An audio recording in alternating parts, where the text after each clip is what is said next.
أعوذ بالله من الشيطان الرجيم. يا أيها الذين آمنوا ادخلوا في السلم كافة ولا تتبعوا خطوات الشيطان إنه لكم عدو مبين. فإن زللتم من بعد ما جاءتكم البينات فاعلموا أن الله عزيز حكيم. هل ينظرون إلا أن يأتيهم الله في ظلل من الغمام والملائكة وقضي الأمر وإلى الله ترجع الأمور. سل بني إسرائيل كم آتيناهم من آية بينة ومن يبدل نعمة الله من بعد ما جاءته فإن الله شديد العقاب. السلام عليكم ورحمة الله وبركاته. الحمد لله نحمده ونستعينه ونستغفره ونؤمن به ونتوكل عليه ونعوذ بالله من شرور أنفسنا ومن سيئات أعمالنا. من يهده الله فلا مضل له ومن يضلل فلا هادي له وأشهد أن لا إله إلا الله وأشهد أن محمدا عبده ورسوله. أما بعد فإن خير الحديث كتاب الله وخير الهدي هدي محمد صلى الله عليه وسلم وشر الأمور محدثاتها وكل محدثة بدعة وكل بدعة ضلالة وكل ضلالة في النار.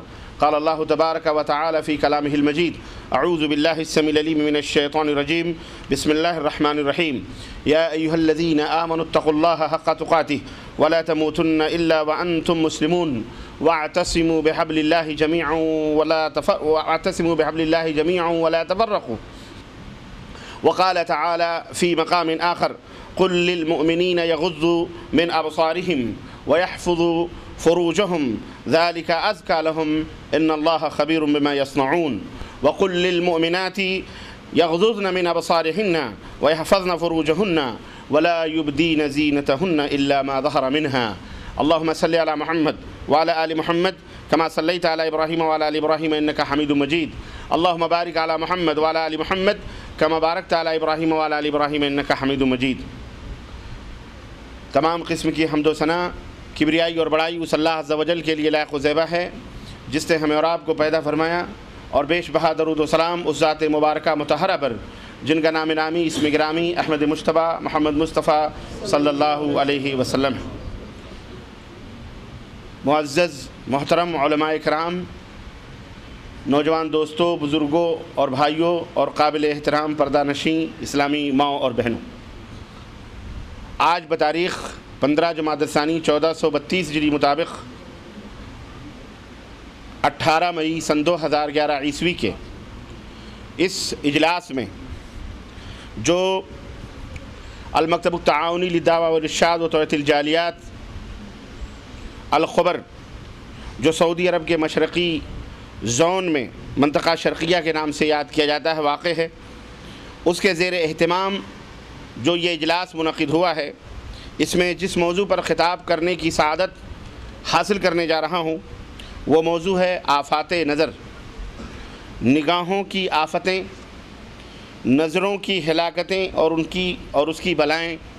اس موضوع پر قرآن و سنت کی روشنی میں اور حالات اور اقوال سلف اور آثار کی روشنی میں اور کچھ واقعات کی روشنی میں میں آپ حضرات کی خدمت میں گزارشات لے کر کے آیا ہوں. اللہ عز و جل سے دعا ہے کہ اللہ تبارک و تعالی ہم سب کی حاضری کو قبول فرمائے، اور اللہ عز و جل ہمیں اپنے نظروں کی اور اپنے عزت و آبرو کی حفاظت کی توفیق عطا فرمائے، اور اللہ تبارک و تعالی حالات دور حاضر کے جو فتنے ہیں اور جو بھی آفتیں ہیں، اللہ تبارک و تعالی ان آفتوں سے ہمارے بچوں کو، ہماری نسلوں کو، ہمارے آنے والی نسلوں کو بھی، اور ہماری ماؤں بہنوں بیٹیوں کو بھی، اور ہمارے بچوں کی سب کی حفاظت فرمائے، آمین یا رب العالمین. اس سے پہلے کہ میں اپنے موضوع کی وضاحت کروں، میں تہہ دل سے اللہ عز و جل کے شکریہ کے بعد مشکور اور ممنون ہوں مکتب دعوہ ارشاد الخبر کے مدیر اور ان کے اراکین اور بالخصوص اپنے فاضل گرامی قدر دوست بھائی فضیلت الشیخ عبدالسلام مدنی حفظہ اللہ کا کہ انہوں نے اس ناچیز کو اس پروگرام کے لیے دعوت دی اور میں آپ حضرات کی خدمت میں حاضر ہوا۔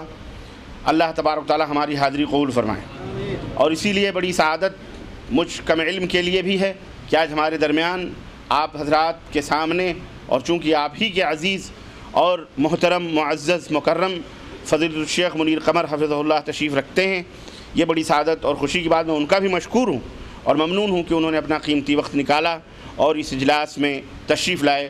اللہ تبارک و تعالیٰ آپ کی آمد کو قبول فرمائے۔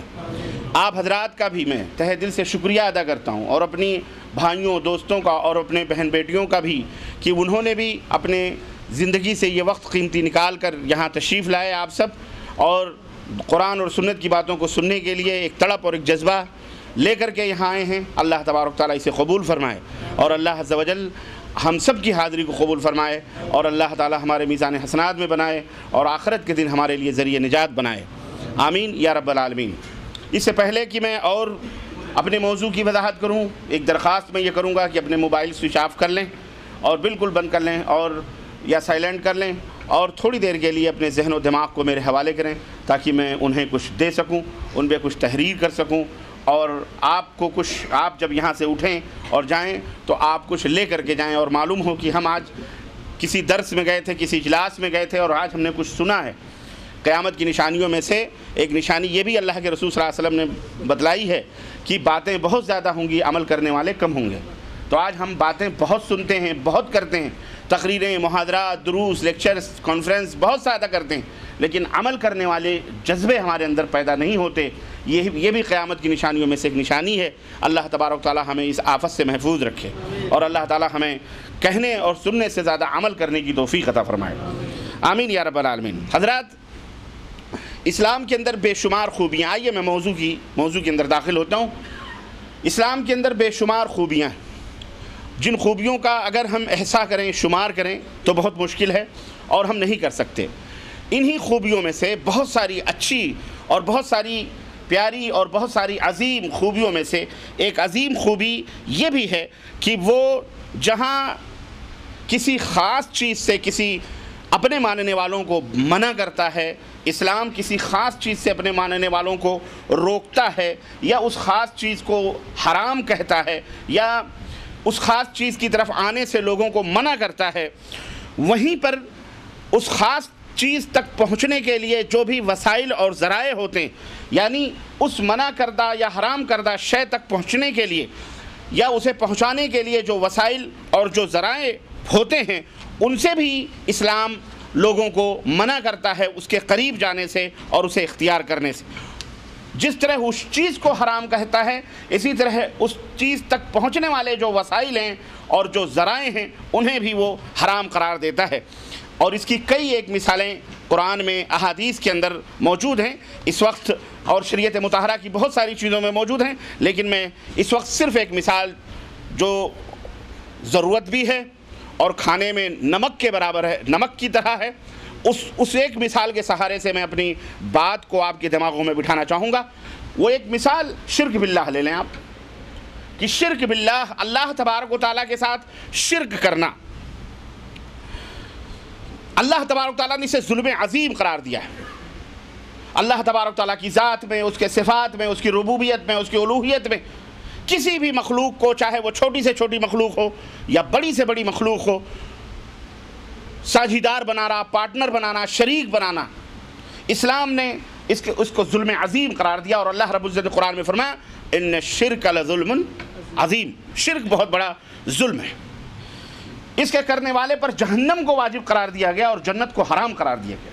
اللہ تبارک تعالیٰ نے قرآن کریم میں ارشاد فرمایا انہ من یشرک باللہ فقد حرم اللہ علیہ الجنہ ومأواہ النار وما للظالمین من انصار، کہ جو آدمی بھی شرک کرتے ہوئے مر گیا، اللہ سے شرک کی حالت میں اس نے ملاقات کی، اللہ نے جنت اس کے اوپر حرام کر دی ہے، اور ومأواہ النار، اور جہنم اس کے اوپر واجب ہو چکی ہے، اس کا ٹھکانہ جہنم ہے، وما للظالمین من انصار، اور یہ جو سفارش اور شفاعت اور وسیلے کے طفل تسلیوں اور بھول بھلائیوں میں لوگ جیتے ہیں۔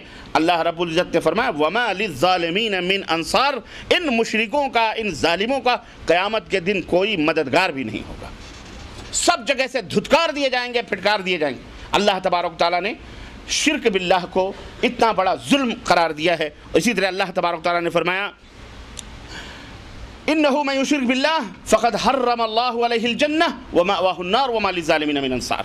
اسی طرح اللہ تبارک تعالیٰ نے فرمایا کہ إِنَّ اللَّهَ لَا يَغْفِرُ مَن يُشْرَكَ بِهِ وَيَغْفِرُ مَا دُونَ ذَلِكَ لِمَن يَشَاءُ۔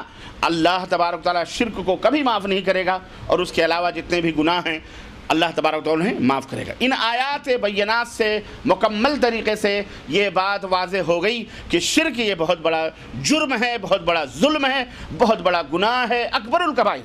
اب آئیے یہ دیکھتے ہیں کہ اتنے بڑے گناہ تک پہنچانے والے جو ذرائع ہیں، وسائل ہیں، آدمی جب جو چیزیں یہاں تک پہنچاتی ہیں، آئیے ان میں سے کسی ایک چیز کو ہم لے لیتے ہیں۔ بہت ساری چیزیں جو اس شرک باللہ تک آدمی کو پہنچاتی ہیں، ان میں ایک چیز آپ لے لیجئے جس کو اسلام نے بتایا ہے، قرآن کے اندر بھی موجود ہے اور نبی کریم صلی اللہ علیہ وسلم کی احادیث کے اندر بھی موجود ہے کہ اسلام نے جہاں شرک باللہ سے روکا ہے وہیں ان ذرائع اور ان اسباب کو بھی حرام قرار دیا ہے اور اسے بھی بہت بڑا گناہ قرار دیا ہے۔ مثال کے طور پر آپ یہ دیکھیں کہ شرک کا آغاز کہاں سے ہوا، کیوں ہوا، کیسے ہوا، کس دور سے ہوا، آپ سب کو معلوم ہے۔ اگر میں پوچھوں تو آپ کہو گے کہ سب سے پہلے شرک کا آغاز حضرت نوح علیہ السلام کی قوم میں ہوا اور نوح علیہ السلام کے زمانے سے اس کا آغاز ہوا۔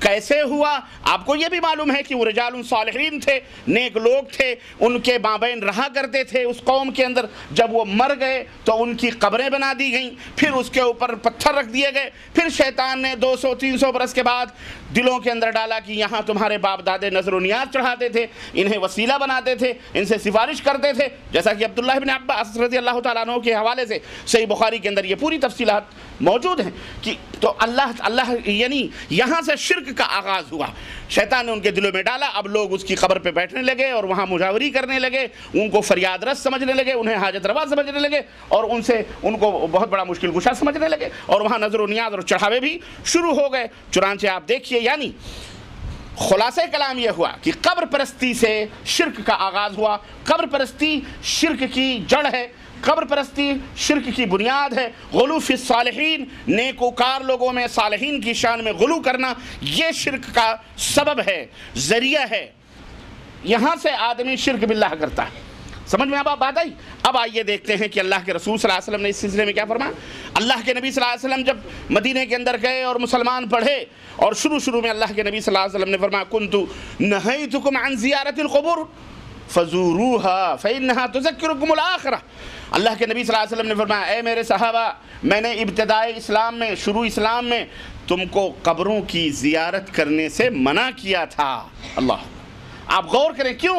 خاتم النبیین ہیں، سید المرسلین ہیں، انہیں پتہ ہے، انہیں اللہ نے بتلایا ہے کہ یہ ابھی نئے مسلمان ہوئے ہیں، اگر ان کے دلوں کے اندر توحید راسخ کرنا چاہتے ہو، اگر انہیں توحید کے اوپر مضبوط بنانا چاہتے ہو تو ضروری ہے کہ ان تمام ذرائع سے بھی ان کو روک دو، منع کر دو جو ذریعے شرک باللہ تک پہنچاتے ہیں۔ چنانچہ اللہ کے نبی نے ابتدائی اسلام میں شرک باللہ کرنے سے لوگوں کو، زیارت قبور کرنے سے لوگوں کو منع فرمایا تھا، اور آپ نے فرمایا کہ میں نے تمہیں منع کیا تھا، لیکن جب پیغمبر اسلام ہادی برحق نے یہ دیکھ لیا کہ لوگوں کے دل توحید میں مضبوط ہو چکے ہیں، راسخ ہو چکے ہیں، عقیدے ٹھوس ہو چکے ہیں اور بالکل کالحجر ہو چکے ہیں، بلکہ پتھروں سے بھی زیادہ سخت ہو چکے ہیں، تب اللہ کے نبی نے فرمایا اب میں تمہیں قبروں کی زیارت سے جو منع کیا تھا اب میں تمہیں حکم دیتا ہوں کہ قبروں کی زیارت کرو۔ کیوں؟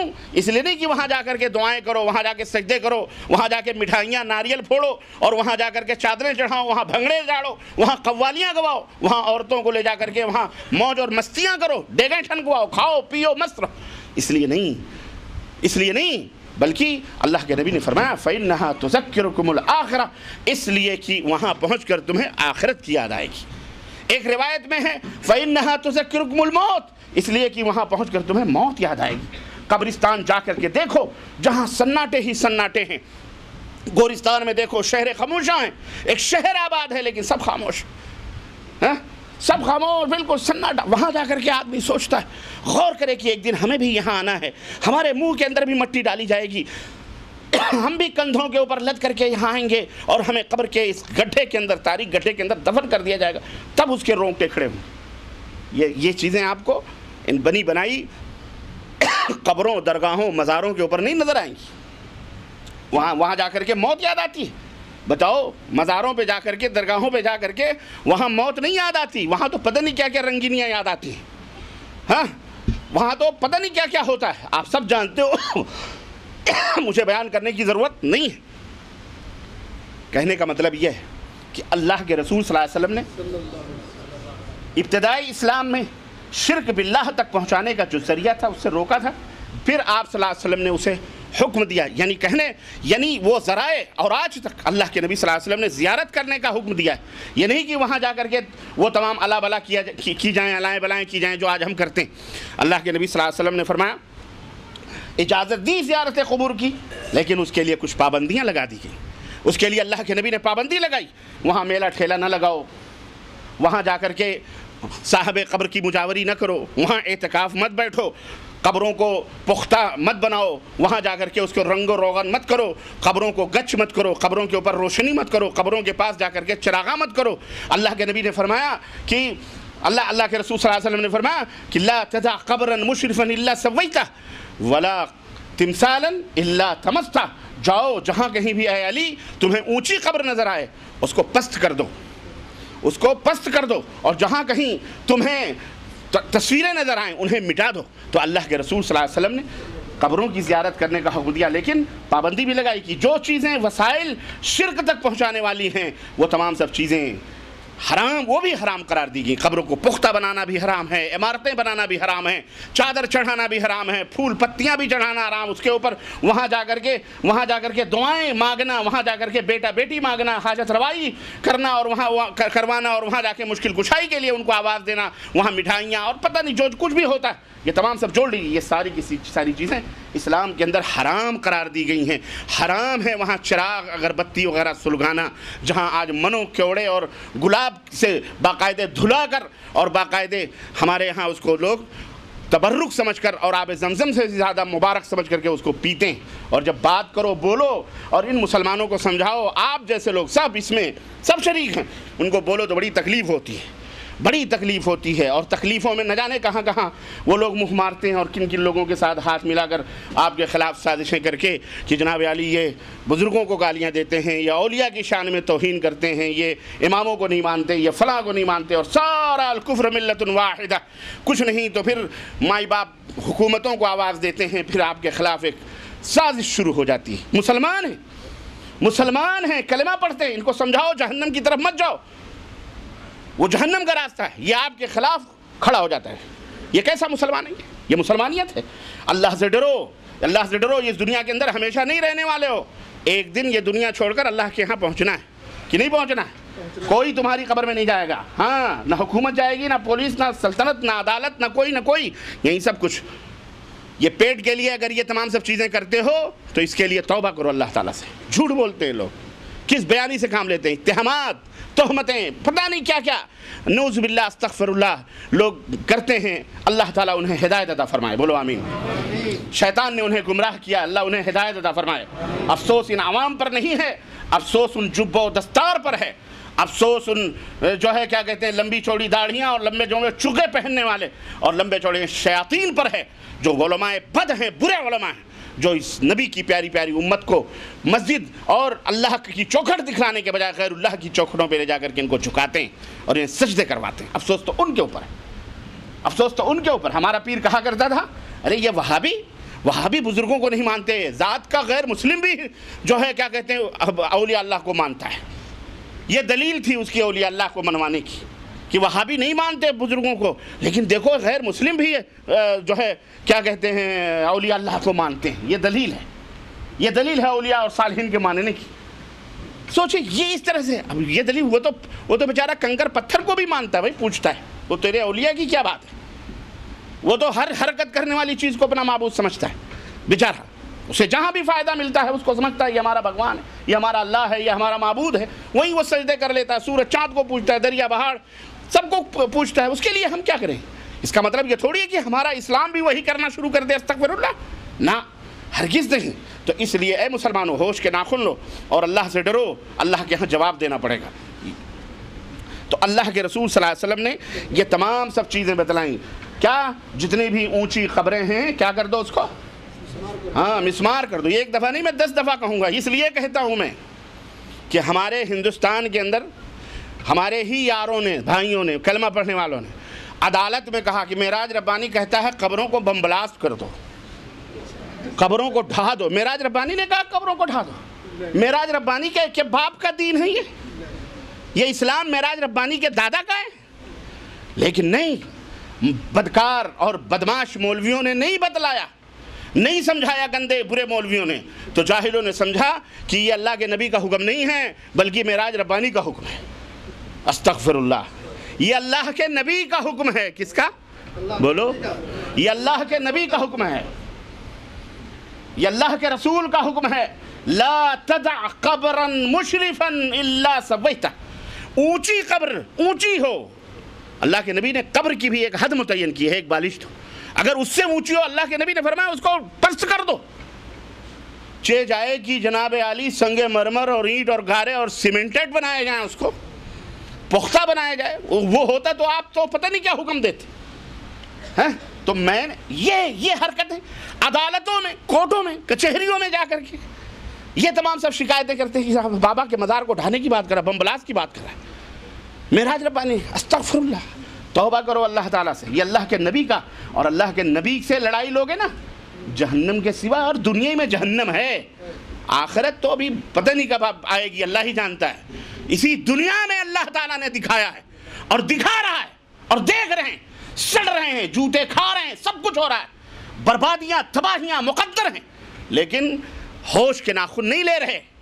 شیطان نے تھپکیاں دے کے رکھی ہیں، تھپکیاں دے دے کر کے سلا رکھی ہیں، سو سو سو۔ کیا عزت ہے تمہاری؟ کوئی عزت ہے؟ تمہارے بچے سینما ہالوں میں بیٹھے، شراب خوریاں، بدکاریاں، زناکاریاں، عیاشیاں روڈوں پر، چوراہوں پر۔ ہم نے جیل میں بھی دیکھا، ہم جیل میں بھی گئے، ہم نے دیکھا، اللہ کی قسم بتلا رہا ہوں، روزانہ دسیوں لوگوں کو ملاقات کے لیے آواز دی جاتی تھی یا باہر نکلوانے کے لیے۔ میں نے دیکھا اس کے اندر غیر مسلموں کے نام کم، مسلمان چھوکروں کے نام زیادہ آتے تھے۔ افسوس ہوتا تھا، جیل کی سلاخوں کے پیچھے کون ہے؟ یہی ہمارے بیچارے مسلم عوام، پبلک، ان کے بچے، ان کے نوجوان، نہ نماز نہ روزہ نہ کچھ نہیں، دین سے دور، بیگانے۔ کون ہے یہ سب وہابی لوگ نہیں ہیں، معاف کرنا، معذرت کے ساتھ، اللہ کا شکر ہے۔ یہ نہیں نیاز فاتحہ کروانے والوں کے بچے ہیں، ان کو یہی سکھایا جاتا ہے، دین نہیں بتایا جاتا، اسلام نہیں بتایا جاتا، ان کو تہذیب، تمدن، طریقہ، قرآن اور حدیث نہیں بتائی جاتی۔ بس نیاز کرو، فاتحہ کرو، مزارات کے اوپر حاضری دو، حضرت کو نذرانے، دان دچھنے دو، خلاص تمہارا کلیان ہو جائے گا، تم بخش دیے جاؤ گے، بات ہی ختم ہے۔ تم کو کیا ضرورت ہے نماز پڑھنے کی، روزہ رکھنے کی؟ یہ سکھا دی تجھ بچے، وہ چرس، بھنگی، ہیروئن اور لوٹ اور مار کھسوٹ، سب کچھ سب کون کرتا ہے؟ مسلمان ہی کر رہے ہیں نا۔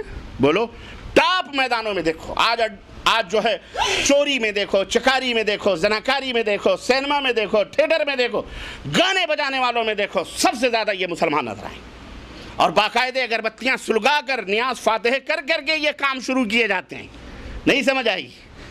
بولو، ہاں، سب نیاز فاتح کر کے کرتے ہیں اور کرتی ہیں، نذرانے چڑھا اڑھا کر کے بابا کو سب کچھ ہوتا ہے، ہمارا فائدہ۔ یہ حالات ہیں، یہ ہمارے حالات ہیں۔ مسلمان اس کو مسلمان کہتے ہیں۔ ہم جب آپ کا رونا روتے ہیں، آپ کو سمجھانے کی بات کرتے ہیں، تو جناب عالی کچھ لوگوں کو تکلیف ہو جاتی ہے، تو وہ کچھ لوگ عوام کو استعمال کرتے ہیں، کیوں؟ ان کو تو بات کرنے کا سلیقہ نہیں، وہ سامنے نہیں آتے، تو لوگوں کو کہتے ہیں، ارے یہ دیکھو خواجہ صاحب کو گالی دے رہے، یہ دیکھو غوث پاک کو برا کر رہے، یہ تو اولیاء اللہ کو گالیاں دے، مارو گستاخ رسول ہے، اے ملعون ہے، اے مردود ہے، اور آپ کو بھی شیطان ہوا دے دیتا ہے، خلاص جامے سے باہر، پجامے سے بھی باہر، پیچھے پڑ گئے ڈنڈے لے کر کے، مار دو، ایک معراج ربانی کو قتل کر دو، ختم کر دو، اس کو مٹا دو۔ ہمیں مار کے کیا پاؤ گے تم؟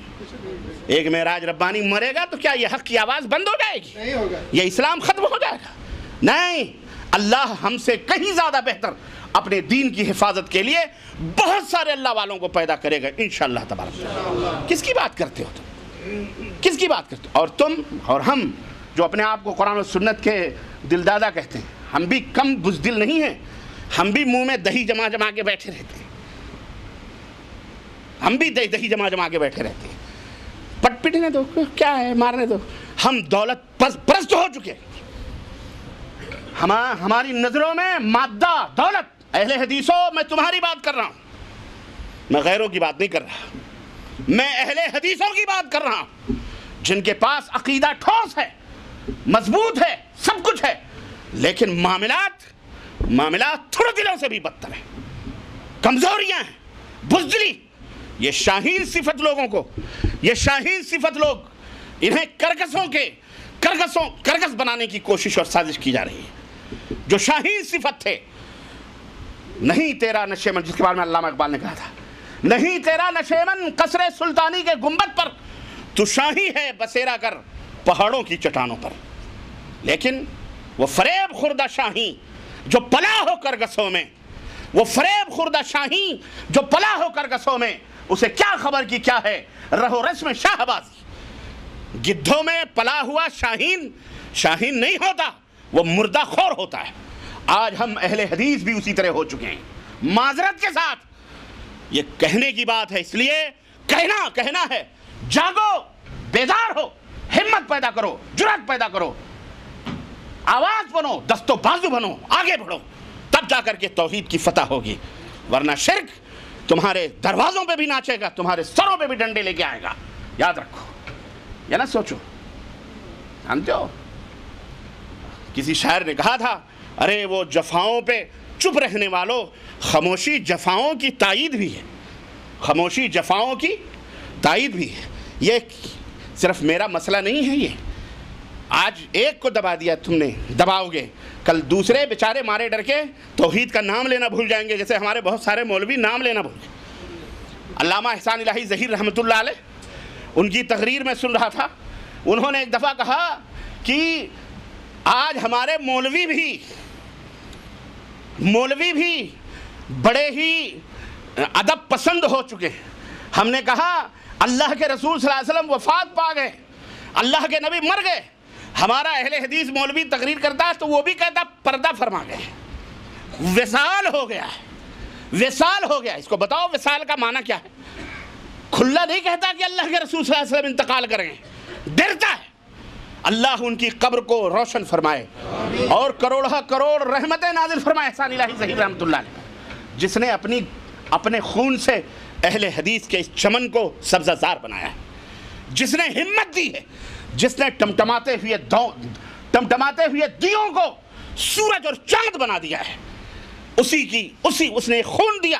لیکن آج نہ جانے کتنے سورج اللہ کے فضل و کرم سے اسی کی دعوت سے چمک رہے ہیں اور روشنی پھیلا رہے ہیں۔ یہ اس کے خون کی برکت ہے، اللہ تعالیٰ انہیں قبول فرمائے ان کی شہادت۔ اور جتنے بھی علماء اہل حدیث شہید ہوئے، اللہ ان سب کو جنت الفردوس میں جگہ عطا فرمائے، اللہ ہم سب کو بھی ان کے نقش قدم پہ چلنے والا بنائے۔ میرے عزیزو، ایسے نہیں آج وہابی، علامہ صاحب کہا کرتے تھے کہ ایک دور تھا کہ جب وہابی کہتا ہوا شرماتا تھا کوئی بھی ہمارا بندہ۔ آج جاؤ، جس چوراہے پر نظر اٹھا کے دیکھو، جہاں بھی تمہاری نظر جائے گی وہاں کوئی نہ کوئی وہابی تمہیں نظر آئے گا۔ یہ اللہ کا فضل، یہ ہمت دی تھی احسان الہی ظہیر نے، جس کے پیچھے بھی ہمارے اپنے بہت کچھ پڑھ کر کے پتہ نہیں کیا کیا اپنی عاقبت برباد کر رہے تھے اور کر چکے۔ ایسے نہیں دین پھیلتا ہے، دین پھیلتا ہے ابو بکر بنو، عمر بنو، اسلام لائے عمر بن خطاب، ہجرت کا وقت آیا، حرم میں گئے، نماز پڑھی مسجد اس میں خانہ کعبہ میں، اور کہا جسے اپنے بیٹوں کو یتیم بنانا ہے اور جسے عورتوں کو رانڈ بنانا ہے، میں ہجرت کر رہا ہوں، فلانی جگہ پہ آ کے مجھ سے ملاقات کرے۔ مارے ڈر کے سپٹ ہو گئے سارے کے سارے، دم دبا کے حرم میں بیٹھے رہے۔ کسی کو ہمت؟ ایسی جرتیں پیدا کرو اہل حدیثو، ایسے پیسے کما کے بیٹھ کے صرف بلڈنگیں بناؤ گے نا، یہی رہ جائیں گی یہ بلڈنگیں، اور تمہاری نسلیں شرک میں ڈوبیں گی۔ آخرت کو بناؤ، شرک میں ڈوبیں گی۔ اور یہ ہم جیسے فقیر جگا رہے ہیں، مسکین جگا رہے ہیں کہ اٹھو اور بیدار ہو، ہماری آواز بنو، قرآن کی آواز بنو، حدیث کی آواز بنو، تب جا کر کے اسلام فروغ پائے گا۔ بیٹھ بیٹھ کر کے لوگ اپنے اپنے مرغ مسلم دبا رہے ہیں، کون کہاں جا رہا ہے، کس کو کہاں ستایا جا رہا ہے۔ معراج ربانی کا مسئلہ ہے، اس کا ذاتی مسئلہ، میرے باپ کا مسئلہ تھا۔ یہ تقریر کروانے کے لیے تم نے بلایا اور تم نے ہمیں چھوڑ دیا کوفہ والوں کی طرح۔ تم تو کوفی نہ بنو، تم تو احمد بن حنبل کی اولاد ہو، کہتے ہو ابن تیمیہ ابن قیم کی تم اولاد ہو، اسماعیل شہید کے بیٹے ہو تم تو کوفی نہ بنو۔ کوفہ والے کوفی لا یوفی ہوتے ہیں، کوفہ والوں میں بے وفائی نہیں ہوتی، لیکن آج کوفہ والے باوفا ہو گئے۔ آج کوفہ والے بولو باوفا ہو گئے اپنے پلان میں، اور جو اپنے آپ کو کہتے تھے وہ سارے کے سارے نل ہو گئے۔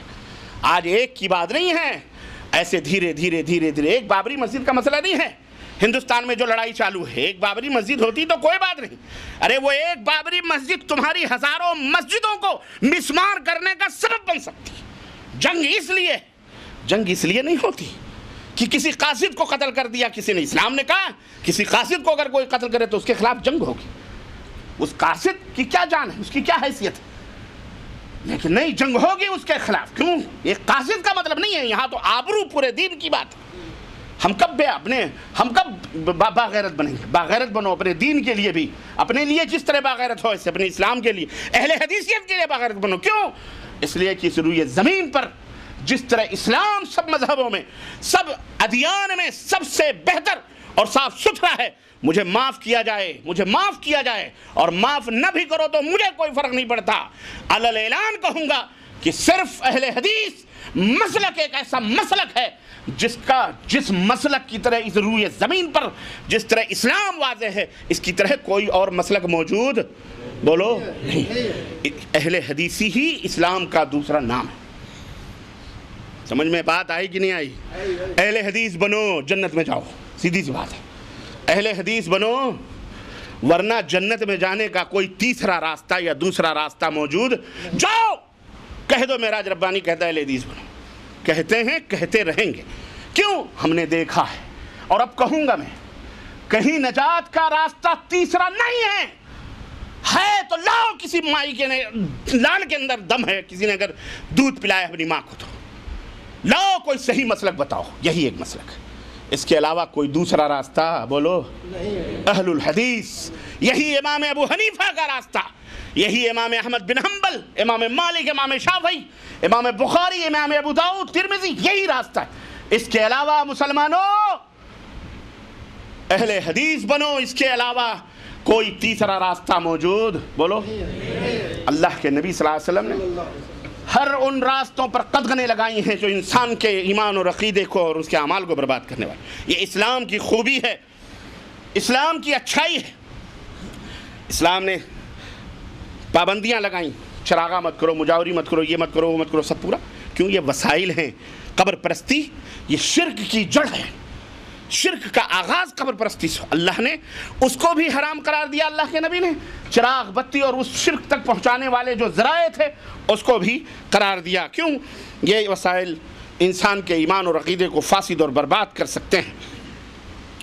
آپ دیکھ رہے ہیں جو اللہ اور اس کے رسول کے دشمن ہیں وہ کس طرح سے انہی قبر پرستیوں کی وجہ سے وہ دندراتے ہوئے شرک اور بدعت کی طرف چلے جا رہے ہیں، نظریں چڑھا رہے ہیں، نظر نیازیں مان رہے ہیں، مشکل کشائی کے لیے پکار رہے ہیں بزرگوں کو، ولیوں کو، صالحین کو، اور جو صرف اور وہ ایمان اور عقیدے رکھتے ہیں جو صرف اللہ کا خاصہ اپنے غیر اللہ کے لیے انہوں نے رکھے ہوئے ہیں۔ اس لیے اللہ کے رسول صلی اللہ علیہ وسلم نے فرمایا لعن اللہ الیہود والنصارى اتخذوا قبور انبیائہم او وصالحیہم مساجدا۔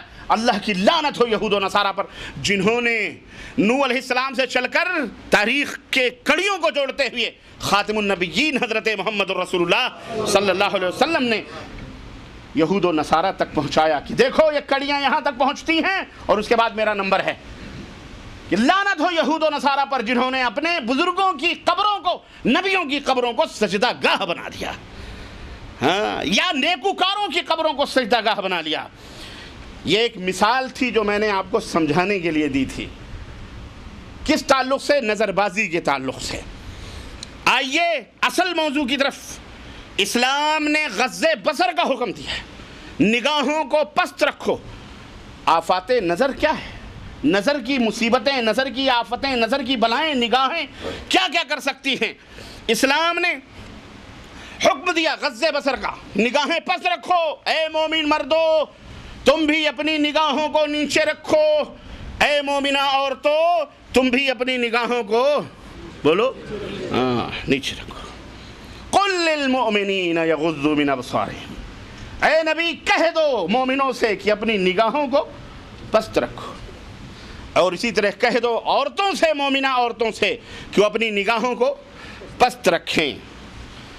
زمین پر چلیں عورتیں تو دھیرے دھیرے قدم رکھیں، ایسے نہیں کہ ٹھک ٹھک ایسا لگ رہا ہے کہ جیسے کوئی گھوڑی آ رہی ہو، جیسا کہ آج ایئرپورٹوں پہ دیکھ لو یا کہیں بھی ریلوے اسٹیشن پہ ایسی اونچی اونچی ہل کہ اعوذ باللہ پورا جسم ہل رہا ہے، اس ہل سے پورا جسم ہل رہا ہے، اور نہ جانے کتنے لوگوں کے دل بھی ہل رہے ہیں معذرت کے ساتھ۔ یہ بے حیائی اور عریانیت اور فحاشی اور بے غیرتی نہیں ہے تو اور کیا ہے؟ اس ہل سے پتہ نہیں کیا کیا ہل رہا ہے، سمجھ نہیں آئی؟ یہ ہل اور ہل کا بڑا مسئلہ ہے۔ ہاں، رب تعالیٰ کی عظمت اور کبریائی اور اس کی حکمت بالغہ پر ذرا آپ غور کریں۔ اللہ نے فرمایا نیچے نگاہیں رکھو، نگاہوں کو پست کرو، نیچے رکھو، اس سے کیا فائدہ ہے؟ نگاہیں پست کریں گے، نیچے رکھیں گے، اس سے کیا فائدہ ہے؟ اور نگاہیں آزاد چھوڑ دیں گے، بے لگام نگاہوں کو چھوڑ دیں گے تو اس کے نقصانات کیا ہیں؟ ہم نے عالم خیال میں سوچنا شروع کیا تو دل کے گوشے سے آواز آئی کہ تجھے نہیں معلوم کہ اللہ نے اس جسم کو بنایا ہے، اس جسم کے کل اور پرزے کو رب ذوالجلال نے ترتیب دیا ہے، اور بنانے والے کو اپنی بنائی ہوئی چیز کے بارے میں زیادہ علم ہوتا ہے۔ تجھ کم علم کو کیا خبر، کیا پتا کہ رب نے نگاہوں کو پست کرنے کا حکم دیا۔ یا اللہ نگاہیں پست کریں، کیا فائدہ حاصل ہونے والا ہے؟ نگاہیں اگر ہم آزاد چھوڑ دیں کیا نقصانات ہونے والے ہیں؟ اللہ اکبر، یہ اللہ ہی جانتا ہے۔ یہ کون جانتا ہے؟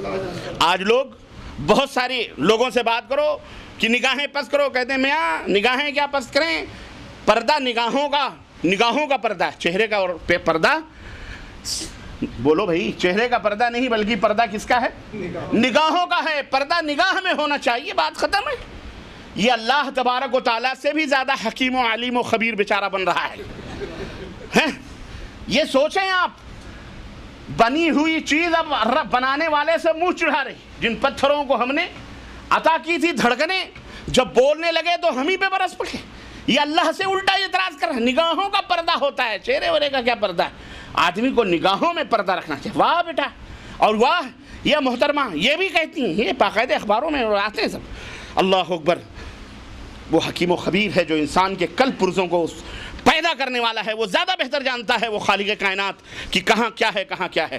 میرے عزیزو، اسی رب نے دل کو بنایا، اسی رب نے آنکھیں بنائیں، اسی رب نے ہاتھ کو بنایا، اسی رب نے زبان اور ناکوں کو بنایا، اور اسی رب نے تمام جسم کے اعضاء کو اللہ تبارک والتین والزیتون وطور سینین وہذا البلد الامین لقد خلقنا الانسان فی احسن تقویم۔ ہم نے انسان کو بہترین قد و قامت میں پیدا فرمایا ہے۔ آنکھیں دی تو خوبصورت، کان دیے تو خوبصورت، زبان، ہونٹ، ہر چیز۔ غور کریں، اگر یہ آپ کی آنکھ پیشانی پہ ہوتی تو آپ کیا لگتا؟ اگر آپ کی ناک انگوٹھے میں لگی ہوتی تو آپ کا کیا حشر ہوتا؟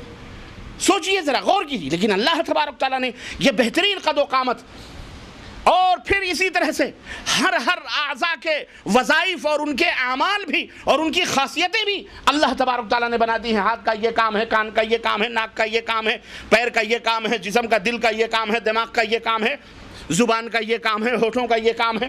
اللہ تبارک و تعالیٰ بنانے والا، اللہ تبارک و تعالیٰ جاننے والا، کس چیز کو کیسے استعمال کرو گے تو فائدہ اٹھاؤ گے، کس چیز کو کیسے استعمال کرو گے تو اس میں تمہارا نقصان ہے، یہ پاک پروردگار اچھی طرح سے جانتا ہے۔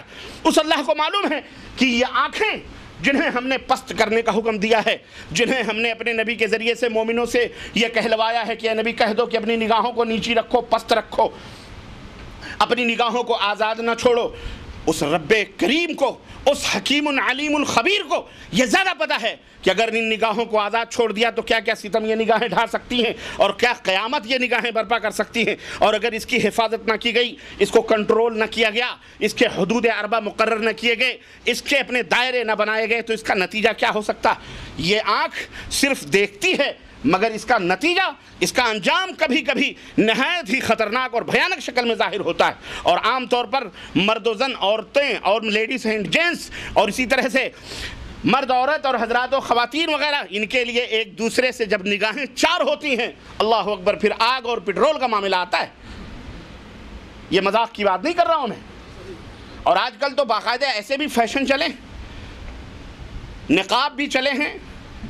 استغفر اللہ، ہماری ماں بہنوں کو اللہ ہدایت عطا فرمائے، بولو آمین۔ اور ہماری بہن بیٹیوں کو بھی اور ہم مردوں کو بھی اللہ باغیرت بنائے۔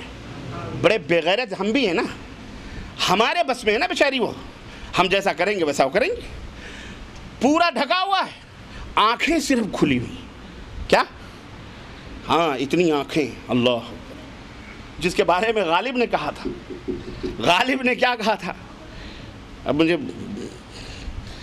کوئی میرے دل سے پوچھے، کوئی میرے دل سے پوچھے تیرے، کوئی میرے دل سے پوچھے، مولانا مدد کریں گے، کوئی میرے دل سے پوچھے تیرے تیر نیم کش کا، کوئی میرے دل سے پوچھے تیرے تیر نیم کش کا۔ یہ مولانا عبدالسلام کہاں گئے؟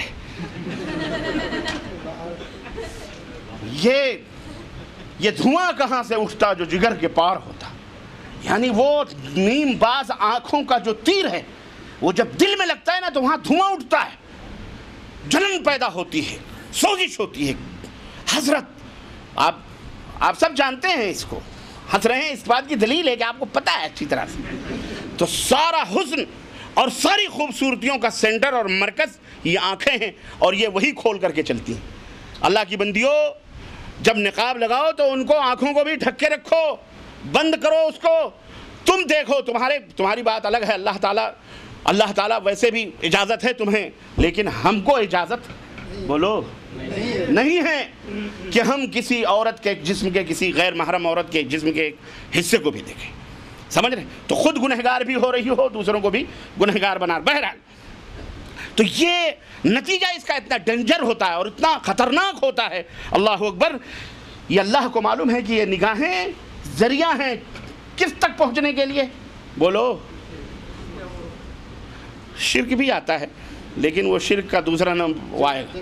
ہاں، اس بھیانک اور اس خطرناک کام کی طرف یہ نگاہیں ذریعہ بنتی ہیں پہنچنے تک، اس خطرناک معاملے کا ذریعہ بنتی ہیں، اللہ اکبر، جو ملکوں کے اندر، قبیلوں میں، محلوں میں، خاندان میں، بھائیوں میں جنگ کروا سکتی ہیں، قتل و غارت گری کروا سکتی ہیں، اور جو ہے سلطنتوں کو ہلاک اور برباد کروا سکتی ہیں۔ یہی نہیں بلکہ نسلوں کو بھی مشکوک اور نسلوں کو بھی ہلاکت اور بربادی کی تباہی میں لے جا کر کے ڈھکیل سکتی ہیں۔ زنا، اس کا نام کیا ہے؟ بولو، اس کا نام ہے زنا، ریپ، بلاತ್ಕಾರ، اور انگریزی میں پتہ نہیں کیا کہتے ہیں، مجھے نہیں معلوم۔ ریپ آ گیا نا، ہاں، بول کے بھی نہیں پتہ چلتا ہے۔ اب اتنا کثرت کے ساتھ اتنی استعمال ہوتا ہے کہ ایسا لگتا ہے جیسے یہ اردو ہی کا کوئی لفظ ہو۔ تو یہ تو ہمارے زبان کی خوبی الحمدللہ کہ اردو نے، ہاں الحمدللہ اردو نے ہر چیز کو قبول کیا ہے، اس کا دامن بڑا وسیع ہے۔ اللہ اس زبان کو اور فروغ عطا فرمائے، اور اللہ ہمارے ملک میں بھی اب بڑی کوششیں ہو رہی ہیں، ہندوستان میں بھی اللہ تعالیٰ اس کو اور وہاں اس کو پلنے اور پھلنے اور پھولنے کی توفیق عطا فرمائے، اور جو لوگ اس کی کوشش کر رہے ہیں اللہ تعالیٰ انہیں بھی جزائے خیر عطا فرمائے۔ مولویوں کا نام نہیں آتا، جبکہ اردو زبان کو مولوی حضرات نے ہی فروغ دیا ہے، زیادہ خدمت، وہ شورا کا نام آتا ہے، شورا ہی سب سے بڑے ادیب ہیں، شورا ہی کو سب سے زیادہ ایوارڈ ملتے ہیں، شورا کو یہ سمجھا جاتا ہے کہ جناب عالی یہی اردو کے بہت بڑے خدمتگار ہیں، علماء کو، مولویوں کو، بیچاروں کو سائڈ میں رکھا جاتا ہے۔ چلو اچھی بات ہے، کوئی بات نہیں، ہم خدمت کا صلہ یہاں نہیں چاہتے، ہم چاہتے ہیں کہ یہ زبان فروغ پائے الحمدللہ۔ علماء الگ ہیں تو بھی خیر ہے، اس میں بھی خیر ہے، ارے علماء دور ہیں تب بھی زبان کو بھی مسلمان سمجھا جا رہا ہے۔ اگر علماء لگ جائیں تو پکا مومن کہہ دیا جائے گا، تو پکا مومن، پکی مومن زبان ہے یہ، تو خالص ہے کہ نہیں؟ حالانکہ زبان اللہ تبارک و تعالیٰ نے بنائی ہے، یہ نہ مسلمان ہے، نہ ہندو ہے، نہ یہودی ہے، نہ کرسچن ہے، سمجھ رہے ہیں؟ مسلمان قوموں کی زبان ہے، ہر ایک کی زبان ہے، کوئی بھی اپنا سکتا ہے، کوئی بھی بول سکتا ہے، زبان آپس میں ملنے ملانے کا ایک ذریعہ ہے۔ بہرحال تو زنا، جس کو ریپ کہا جاتا ہے، جس کو بلاತ್ಕಾರ کہا جاتا ہے، اور عربی میں اس کو زنا کہا جاتا ہے، برائی، یہ اس میں نظام عالم کی برہمی ہے۔ زنا جس سے نسب کی بے حرمتی ہوتی ہے، نسب حسب ختم ہو جاتے ہیں، زنا جو عفت اور پاک دامنی اور بربادی کا موجب ہے، زنا جس کے مفاسد نہایت ہی خطرناک ہیں، زنا جس سے دنیا میں بڑی بڑی خرابیاں پیدا ہوتی ہیں، اور زنا وہ خطرناک بیماری ہے جس سے ہر انسان کی بیوی، بیٹی، ماں، بہن کی عزت و آبرو اور اس کی عصمت خطرے میں رہتی ہے اور پڑ جاتی ہے، اور زنا وہ خطرناک جرثومہ ہے اور برائی ہے جس سے عداوت، بغض اور کینہ اس کے دلوں کے اندر پھیلنے اور پھولنے کا اندیشہ ہوتا ہے۔ زنا تمام خرابیوں کی جڑ ہے، زنا تمام خرابیوں سے بچنے کی راہ میں رکاوٹ بھی ہے۔ آدمی بچنا چاہتا ہے، زنا کی وجہ سے نہیں بچ پاتا ہے۔ زنا سے دنیا بھر کی خرابیاں وابستہ ہیں۔ یہی وجہ ہے کہ قتل و خون اور غارت گری کی جب برائی قرآن نے کی، اللہ تبارک تعالیٰ نے قرآن میں قتل کی، خونریزی کی جب برائی بیان کی، مذمت بیان کی، تو جسٹ اس کے بعد پاک پروردگار نے زنا کو بھی ذکر فرمایا ہے۔ قتل اور خونریزی کے بعد زنا کے درجے کو ذکر فرمایا۔ چنانچہ اللہ رب العزت نے قرآن کریم میں ارشاد فرمایا کہ والذین لا يدعون مع اللہ الہا آخر، اور وہ لوگ جو اللہ کے سوا کسی کو نہیں پکارتے ہیں، ولا يقتلون النفس التي حرم اللہ الا بالحق، اور نہ ہی ناحق طور پر کسی جان کو وہ ضائع کرتے ہیں، یعنی کسی کو قتل کرتے ہیں۔ اللہ کے ساتھ کسی کو دوسروں کو نہیں پکارتے، نمبر ایک۔ ناحق طور پر کسی کا خون بھی بولو نہیں کرتے، نمبر دو ولا یزنون، ولا یزنون، اور مومنین وہ بھی ہیں جو زنا نہیں کرتے۔ آپ دیکھیے کہ اللہ نے زنا کو شرک اور قتل کے بعد فوری طور پر بیان فرمایا ہے، جو اس کی خطرناکیت کی دلیل ہے کہ یہ کتنی خطرناک اور چیز ہے کہ وہ جرائم جن سے خلود فی النار ہے۔ شرک باللہ کے بارے میں اللہ نے فرمایا خلود فی النار، قتل کے بارے میں بھی اللہ تبارک تعالیٰ نے قرآن میں فرمایا خلود فی النار ہے، اس کے بعد اللہ نے زنا کا ذکر فرمایا ہے، اس کو اتنا بڑا جرم قرار دیا ہے۔ دوسری جگہ اللہ تبارک تعالیٰ نے فرمایا وَلَا تَقْرَبُوا الزِّنَا إِنَّهُ كَانَ فَاحِشَةً وَسَاءَ سَبِيلًا، اے لوگو زنا کے قریب نہ جاؤ، اس لیے کہ یہ فاحشہ ہے، بے حیائی ہے اور نہایت ہی بری راہ ہے، اس کے قریب بھی مت جاؤ۔ میرے عزیزو، انسان تو انسان ہے، یہ اتنی بری لت ہے زنا، اتنی بری چیز ہے کہ انسان تو انسان ہے، بعض حیوانات بھی اس کو غلط سمجھتے ہیں اور برا سمجھتے ہیں۔ چنانچہ صحیح بخاری کے حوالے سے حضرت عمرو بن میمون رضی اللہ تعالیٰ عنہ کی روایت حضرت امام بخاری نے صحیح بخاری کے اندر ذکر فرمایا، کہا کہ زمانے جاہلیت میں بکری چرایا کرتا تھا یا کہیں سفر میں تھا، المہم قصہ مختصر یہ کہ انہوں نے کہا کہ میں نے دیکھا کہ ایک بندر اپنے ایک پیڑ کے نیچے اپنے بازوؤں کو پھیلائے اور اس کی جو بیوی بندریہ تھی اسی بازو کے اوپر سر رکھ کر کے دونوں سوئے ہوئے تھے۔ عمرو بن میمون فرمایا دیکھو آپ، اور اس میں دونوں باتیں ہیں، زنا بھی ہے اور نگاہوں کا بھی، دیکھیں جانوروں میں بھی کیا کیا ہوتا ہے۔ چنانچہ ایک بندر کہیں سے آیا دوسرا، اور وہ وہاں دور سے بیٹھ کر اس بندریے کو دیکھنے لگا۔ اب وہ کچھ آواز اور کچھ آنکھوں کے اشارے اس نے کیے بندر نے، اس نے کیا کیا، بندریے نے چپکے سے اس بندر کے باہوں سے نکل کر اور اس بندر کے ساتھ چلی گئی بندریہ، اور تھوڑی دیر کے بعد میں پھر آئی اور آ کر کے اس نے اس کے باہوں کو پھیلا کر پھر اسی کے اوپر ناٹک کر کے سو گئی۔ سوچی یہ باقاعدہ یہ سو گئی، لیکن اب بندر جو سویا ہوا تھا اس کا جو شوہر تھا اس کو تو کچھ لگا، کچھ بو باس لگی اس کو کہ یہ ضرور کہیں نہ کہیں سے کچھ گڑبڑ کر کے آئی ہے یہ۔ وہ آپ آوازیں نکالنا شروع کیا، بندریوں کو پکڑ لیا اس نے، کھی کھی کھی کھی جو بھی آوازیں ان کی ہوتی۔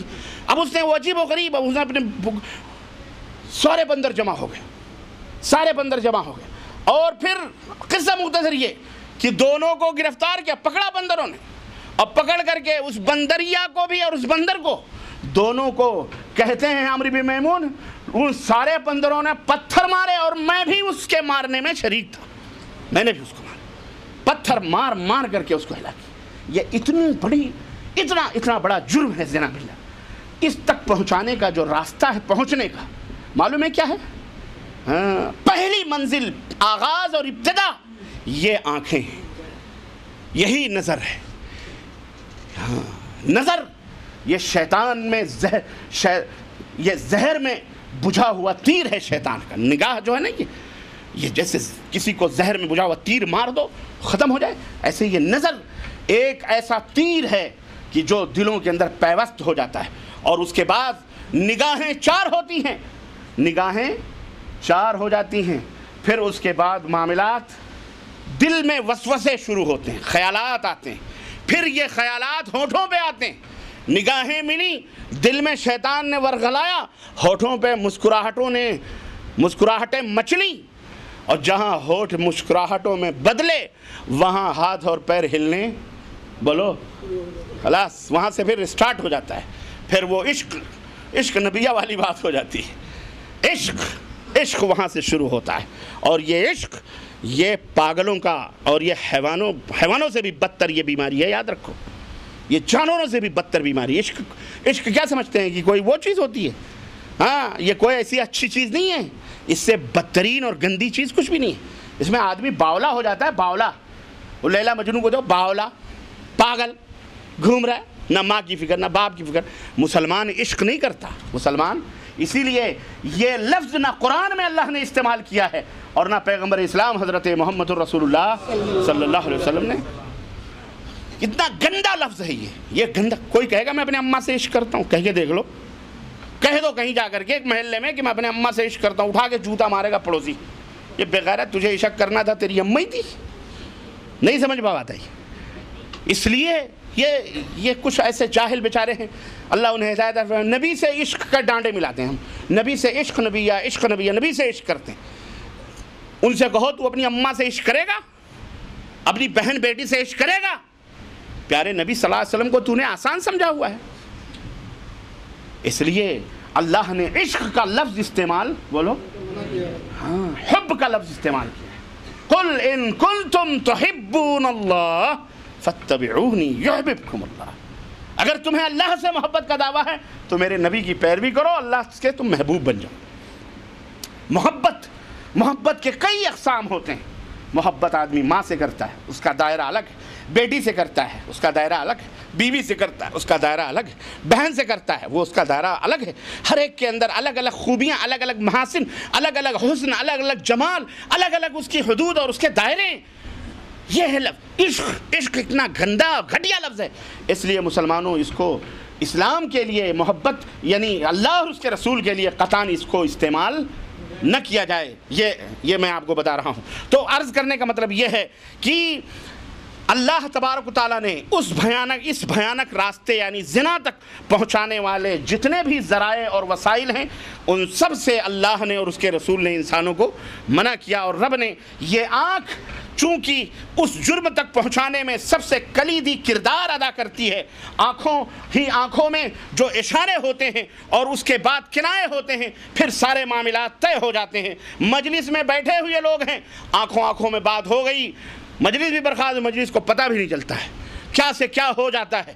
کسی شاعر نے کہا، پاکستان کے شاعر ہیں، ان کا نام میں بھول رہا ہوں، شاید رئیس امروہی، ان کا شعر ہے، وہ کہتے ہیں کہ وہ زباں سے تو نہیں بولیں گے، وہ زباں سے۔ دیکھیں شاعر بھی یہ تمام سب معاملات میں بہت کلیدی رول ادا کرتے ہیں، پیار، محبت، یہ وہ عشق وہ عشق۔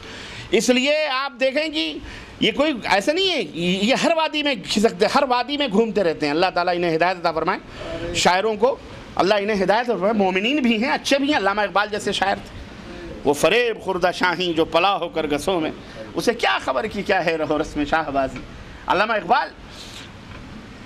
لیکن اور بھی شعراء، غالب جیسے لوگ بھی ہیں، ہے نا۔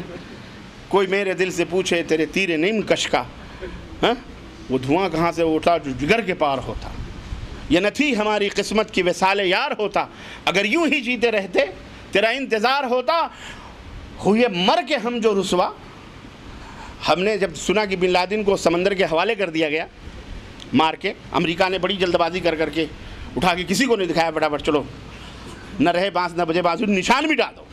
تو مجھے غالب کا ایک شعر یاد آیا، میں نے کہا غالب نے تو بہت پہلے کہا تھا، غالب نے کہا ہوئے مر کے ہم جو رسوا ہوئے کیوں نہ غرق دریا، ہوئے مر کے ہم جو رسوا ہوئے کیوں نہ غرق دریا، نہ کوئی جنازہ اٹھتا نہ کوئی مزار ہوتا، نہ کوئی جنازہ اٹھتا نہ کوئی مزار ہوتا۔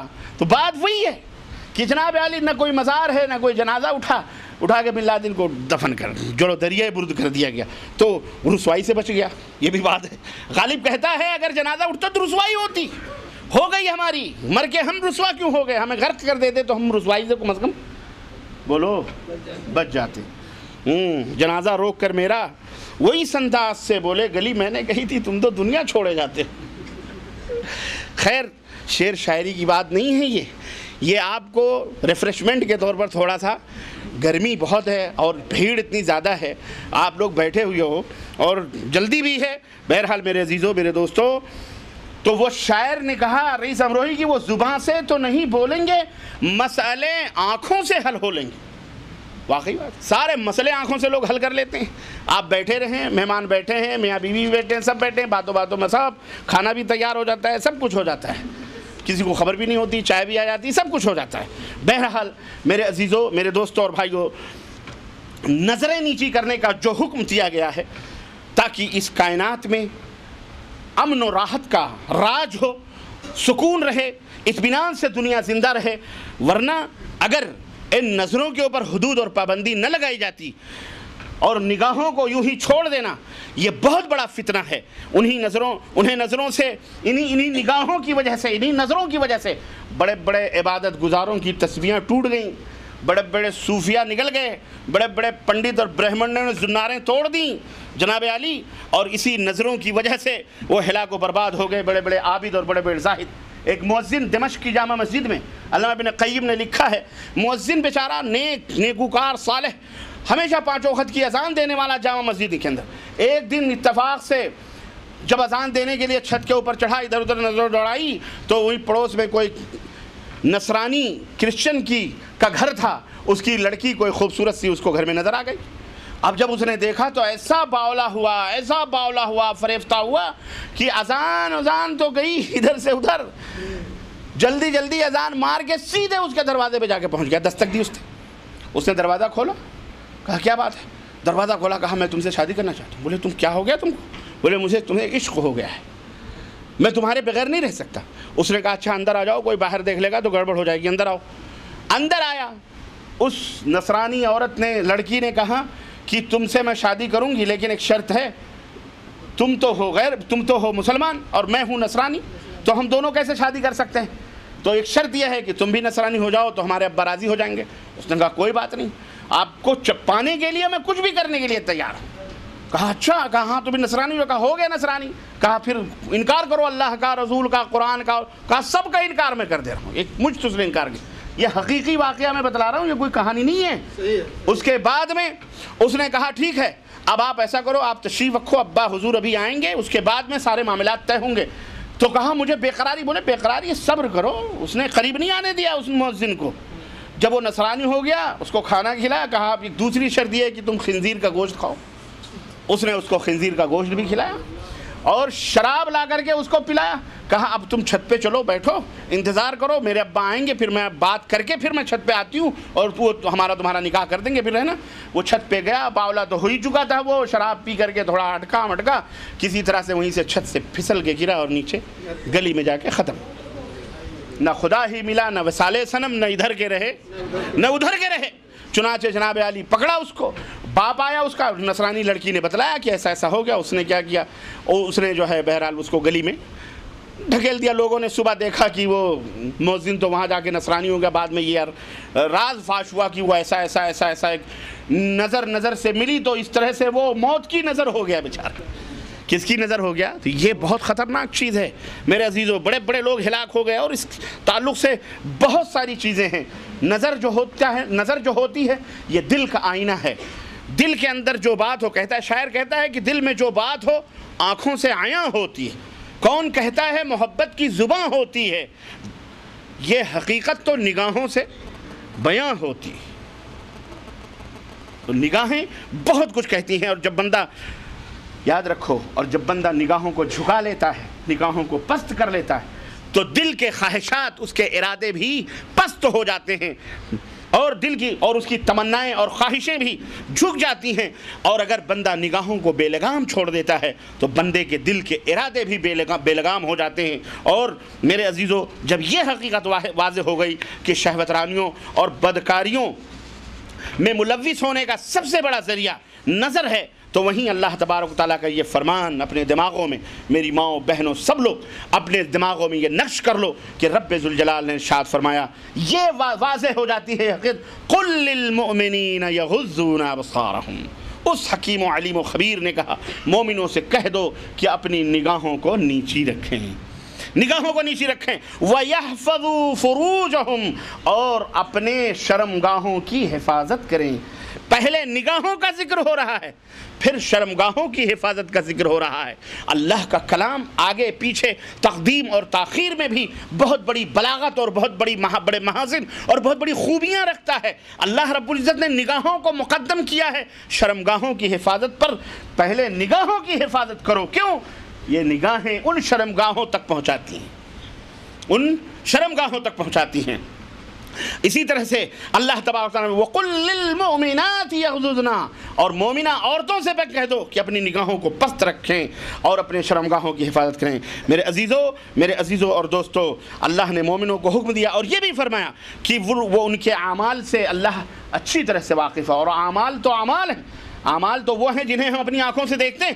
اللہ تو یہاں تک ارشاد فرماتا ہے کہ یعلم خائنۃ الاعین وما تخفی الصدور، پاک پروردگار تمہارا رب تو وہ ہے جو خیانت کرنے والی نگاہوں کو بھی جانتا ہے اور جو تم نے دلوں میں چھپایا ہوا ہے اس کو بھی جانتا ہے۔ اللہ، ذرا غور کرو، جو مالک و مولا اتنی بڑی سخت مراقبت ہمارا کر رہا ہو، اللہ اکبر، آپ غور کریں ہم کہاں رہیں گے؟ ہمہ قسم کی بدعملیوں اور بد کرداریوں کی ابتدا یہ نظر ہے۔ اسی نظر کی آفتوں کی وجہ سے آج دنیا کے اندر بے حیائی، برائی، بدکاری، یہ تمام سب چیزیں پھیلی ہوئی ہیں۔ اسی لیے اللہ تبارک تعالیٰ نے حد مقرر کی کہ اپنی نگاہوں کو تم کیا کہتے ہیں پست رکھو۔ دنیا کے تمام حادثات اور واقعات کا مبدا اور اس کا سرچشمہ یہی نگاہیں ہیں۔ جس طرح کی بڑی سے بڑی آگ کا جو مبدا ہوتا ہے وہ ننھی منی چنگاری ہوتی ہے، اس سے شعلے بھڑک جاتے ہیں، ایسے ہی یہ نگاہ بظاہر بڑی چھوٹی ہے اور ہمیں اس کے مضرت کا اور نقصان کا اندازہ نہیں لگتا، لیکن یہ بڑی خطرناک ہے۔ دل میں خطرات پیدا ہوتے ہیں اور قدم اور ہاتھ اور پیر اس کی طرف بڑھتے ہیں۔ اسی طرح سے اسی لیے بعض بزرگوں نے ایک جملہ کہا ہے کہ من حافظ هذه الاربع، جو چار چیزوں کی حفاظت کر لے، احرز دینہ، وہ اپنے دین کی حفاظت کر لیتا ہے۔ اللحظات والخطرات واللفظات والخطوات، اللہ یہ چار چیزیں ہیں۔ النظرات، اللحظات، یہ جو نگاہوں سے جو مشاہدہ ہوتا ہے، اگر ان نگاہوں کو آدمی کنٹرول کر لے، اس کی حفاظت کر لے اور دلوں کے اندر جو ارادے اور عزائم اور خواہشات اس کے بعد پیدا ہوتے ہیں اس کو کنٹرول کر لے، اور پھر اس کے بعد زبان سے جو کچھ بھی نکلتا ہے اس کو کنٹرول کر لے، والخطوات، اور اس کے بعد جو پیروں سے چل کر کے ہوتا ہے، یہ تین مرحلے ہونے کے بعد حرکت آتی ہے پیروں میں، سمجھ رہے ہو نا؟ پہلے نگاہ، پھر اس کے بعد دل کے ارادے، پھر اس کے بعد زبان بولتی ہے، پھر تعریف اور توصیف حسن کی، جمال کی، اس کے خوبیوں کی اور اس کے محبوب کے سراپے کی جو تعریف ہوتی ہے وہ تمام سب، تب جا کر کے پھر قدم بڑھتے ہیں آگے، پھر جا کر کے وہ آخری مرحلہ وجود پذیر ہوتا ہے۔ اللہ تعالی ہم سب کو محفوظ رکھے۔ اس لیے بندے کا یہ فرض بنتا ہے، چاہے وہ مرد ہو یا عورت، کہ ان چار دروازوں کی پوری طرح حفاظت کرے، تاکہ دشمن انہی دروازوں سے داخل ہوتا ہے وہ اسے آ کر کے ہلاک و برباد نہ کر سکے۔ میرے عزیزوں، عموماً گناہ اور معاصی انہی چار راستوں سے آتے ہیں، تو جو آدمی نگاہ کو بے لگام کر دیتا ہے وہ برباد ہو جاتا ہے۔ نبی کریم صلی اللہ علیہ وسلم نے فرمایا، یا علی لا تتبع النظرۃ النظرہ، اے علی نگاہوں کو نگاہوں کے اوپر مت ڈالو، یعنی ایک دفعہ اگر نگاہ پڑ گئی تو دوبارہ پلٹ کر کے اس کے اوپر نگاہ مت ڈالو کسی عورت پر۔ فإنما لك الأولى، اس لیے کہ پہلی نظر تو معاف ہے، ولیست لك الأخرى، لیکن دوسری نظر معاف۔ ہاں، کوئی لڑکی جا رہی ہے، بیٹھ کے گھور رہے، آج کل تو باقاعدے فحاشی اور بدکاری کے ایسے آئٹم اب تو ہمارے ننھے منھے بچے اور بچیوں کے ہاتھوں میں بھی ظالموں نے پہنچا دیا ہے۔ اے مسلمانوں، پہلے آج سے 30 40 50 سال پہلے جو ذمہ داریاں ماں باپ کی نہیں تھی، آج ہمارے سروں کے اوپر ڈبل ٹگل چوگنی ذمہ داریاں بڑھ چکی ہیں۔ آج یہ موبائلز کا زمانہ، یہ انٹرنیٹ کا زمانہ، بچے گھروں میں بیٹھے ہوئے، ماں باپ ڈیوٹی کر رہا ہے، ماں سو رہی ہے، بچہ اسکول سے آیا ہوا ہے، کچھ نہیں، سب خاموش ہے، بیٹھ کر کے انٹرنیٹ چالو کر کے پتہ نہیں کیا کیا صفحے پلٹ رہا ہے، کیا کیا دیکھ رہا ہے، کسی کو کیا معلوم۔ موبائلز ہیں ہر جگہ، باقاعدہ DSL ہر جگہ آپ کو باقاعدہ اس کا نیٹ ورک مل رہا ہے، بیٹھ کر نہ جانے کیا کیا پارسل کر رہا ہے، کیا کیا دیکھ رہا ہے، کیا کیا اس کے موبائل میں آتے ہیں۔ یہ نگاہوں کی خطائیں آپ کو معلوم ہے، یہ آپ کو زنا کی طرف پھر اس کے بعد جہنم کی طرف لے جائیں گی۔ اللہ کی یہ بہت بڑی نعمت ہے نگاہ، اس نعمت کا شکریہ یہ ہے کہ اس کو اللہ کی حلال کردہ چیزوں کے لیے استعمال کیا جائے، نہ کہ اللہ کی حرام کردہ چیزوں کے لیے استعمال کیا جائے۔ اگر اس کے لیے استعمال کرو گے تو یاد رکھو ان نگاہوں کی بصارت بھی ختم ہو جائے گی اور دلوں کا نور بھی چھن جائے گا اور دلوں کی بصیرت بھی ختم ہو جائے گی۔ سمجھ رہے ہو؟ اس لیے اللہ اکبر، حکماء اور سلف یہ فرماتے ہیں کہ جو آنکھوں کو عورت یا مرد کے محاسن اور خوبصورتی سے پھیر لیتا ہے، کسی عورت کی خوبصورتی یا کسی مرد کی خوبصورتی اور حسن و جمال کو دیکھ کر اس کی نگاہیں پھر جاتی ہیں، اللہ تبارک تعالیٰ اس کے دل کو عبادت کی حلاوت اور مٹھاس سے پر کر دیتا ہے، بھر دیتا ہے۔ یعنی عبادت کا سرور اور عبادت کی لذت اسے حاصل ہوتی ہے۔ جو آدمی کیا کہتے ہیں غلط چیزوں سے یا اس طرح کے بد نظری سے اپنے آپ کو بچا لیتا ہے۔ تو میرے عزیزو، اللہ کے رسول صلی اللہ علیہ وسلم نے اس ذریعے کو جو زنا کی طرف لے جانے والا ہے اور وہ ذریعہ نگاہ ہے اس کو بند کیا، اور اس سلسلے میں بہت سارے چنانچہ اللہ کے نبی نے حکم دیے۔ ایک حکم نماز پڑھنے میں، جب عورتیں مسجد جاتی ہیں، اللہ کے رسول صلی اللہ علیہ وسلم نے عورتوں کے ساتھ نماز پڑھنے کا حکم دیا ہے۔ مردوں کے ساتھ عورتوں کو نماز پڑھنے کا حکم دیا ہے کہ وہ پیچھے کہہ دینا ضروری ہے۔ ہمارے بہت سارے مولوی غش کرتے ہیں آج کل۔ آپ کہو گے مردوں کے ساتھ عورتوں کو نماز پڑھنے کا، تو ہمارے یہاں بڑے بڑے مفتی لوگ ہیں نا، بہت ذہین لوگ ہیں۔ ارے وہ امام ابو حنیفہ رحمۃ اللہ علیہ بیچارے بھی فیل ہیں آج کے دور میں۔ ہمارے جہاں مفتی علامہ ہیں، اور یہ عین سے علامہ نہیں، الف سے علامہ ہیں۔ ہاں، یہ بہت ایک مفتی کی میرے پاس کیسٹ موجود ہے، اللہ تعالیٰ اسے ہدایت عطا فرمائے۔ کیا کہوں میں، بدخماش لوگوں کو لعنت اللہ علی الکاذبین، اور اللہ جھوٹوں کے اوپر لعنت بھیجے۔ بولو آمین، بولو آمین۔ اس چیز سے تو جلتے ہیں وہ کہ یہ ہر تقریر میں لعنت کرواتا ہے، اس سے جلتے ہیں۔ پبلک کو یقین ہو جاتا ہے یار اگر یہ لعنت غلط ہوتی تو یہ کیوں کرواتا۔ ہم یقین رکھتے ہیں کہ ہم جس راستے پر ہیں بحمد اللہ وہ راستہ مکے اور مدینے کی طرف جاتا ہے، وہ راستہ جنت کی طرف جاتا ہے۔ جہنم کی طرف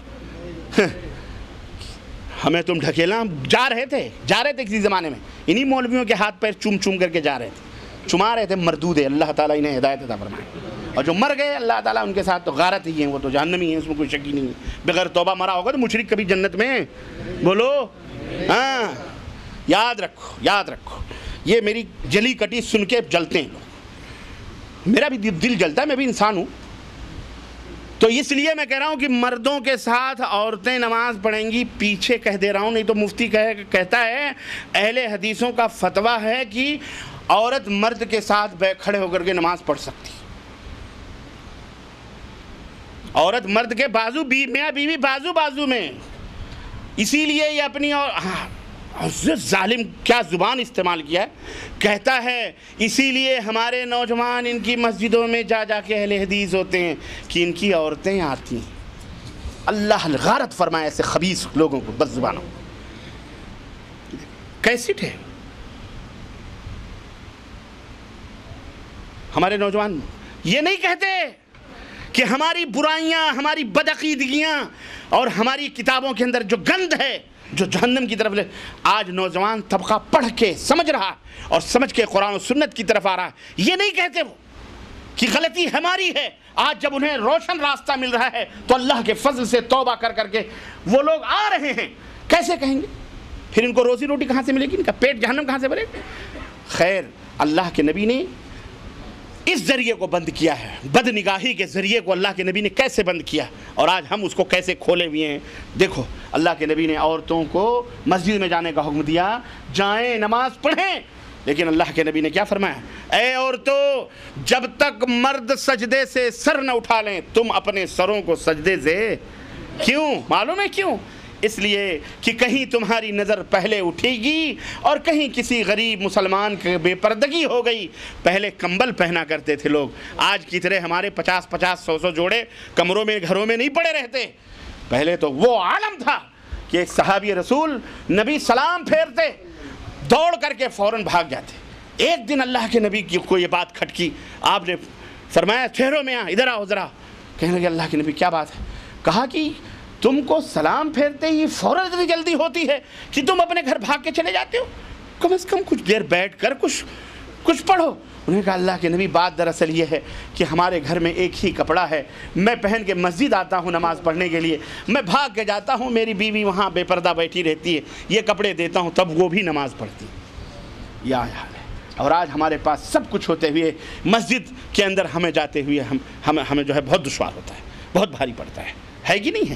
یہ ہمارے اوپر یہ آج وہ اسی لیے وہ جنت پا کے گئے، اور آج سب کچھ ہوتے ہوئے ہم جہنم کی طرف ڈھکیلے جا رہے ہیں اور شیطان ہمیں لے کے جا رہا ہے. اصلاح کرو اپنی بھی، خود با جماعت نماز مسجد میں جاؤ گے، یہ چھوٹے چھوٹے بچے بھی آپ کے پیچھے جائیں گے. لیکن گھر ہی میں پڑھو گے اور نہیں جاؤ گے نماز پڑھنے، پڑھو گے بھی نہیں تو یہ بچے بھی خراٹے مار کے سوئیں گے، کہیں گے ابا حضور جب نہیں پڑھ رہے تو ہمیں کیا ضروری پڑھنا، سمجھ لو. لیکن آپ مسجد جاؤ گے آپ کے بچے بھی مسجد کے اندر جائیں گے. تو اللہ کے نبی صلی اللہ علیہ وسلم نے فرمایا کہ غض بصر کا اس ذریعے کو ختم کرنے کا ایک ذریعہ یہ ہے کہ اللہ کے نبی نے کہا دیکھو کس طرح سے کہ اپنی نگاہوں کو پست رکھو. کیسے کہ جب مرد سجدے سے اٹھیں تو تم لوگ ان کے بعد اپنے سروں کو اٹھاؤ، کیونکہ کہیں ایسا مبادہ نہ ہو کہ کسی عورت کی نظر کسی مسلمان کے اس کے اوپر پڑ جائے. اسی طرح اللہ کے رسول صلی اللہ علیہ وسلم نے یہ بھی فرمایا کہ جب عورت مسجد کے لیے نماز پڑھنے کے لیے نکلے تو وسنو پاؤڈر اور کیا کہتے ہیں اس کو پرفیوم مار کے نہ نکلے کہ خوشبوؤں سے پوری گلی مہکے کہ فلانے کی محترمہ جا رہی ہیں یا فلانے کی بیٹی جا رہی ہے، نماز پڑھنے جا رہی ہے، پکنک منانے نہیں جا رہی.